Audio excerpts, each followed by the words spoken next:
Isang tanong naman po ating pong subscriber ang ating pong sasagutin. Ang kanya pong tanong ay, ano daw po ang gamot sa mga buni o kaskaro doon po sa kanyang mga alagang baboy, 25 to 30 kilos?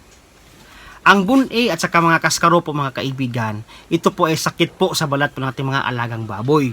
Ang unang sanhi po nito ay yung mga kagat po ng mga lamok doon po sa ating mga alagang baboy kapag sila po ay natutulog tuwing gabi. Marami kasing lumalabas na lamok tuwing 6 o'clock ng gabi hanggang 7 o'clock ng gabi. Kaya po, sa mga oras na iyan, importante po na kayo po magpausok po sa inyong mga kulungan nang sa ganon, ang mga alagang baboy nyo po ay hindi po makagat ang mga lamok. Yan po ay isang sanhi na magkaroon po sana ng mga sakit-sakit po sa balat.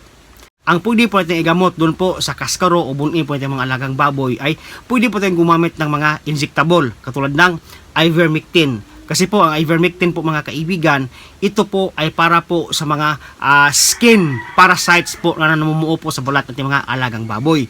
And then, pwede po kayong mag-spray ng Combinix wound spray at saka Quick Heal wound spray. Doon po mismo sa mga sugat kung saan po nagkaroon ng mga gas-gas itong mga alagang baboy o yung mga mismong sugat na nagkaroon ng galos po itong mga alagang baboy po mga kaibigan na sanhi po ng kagat po ng mga lamok.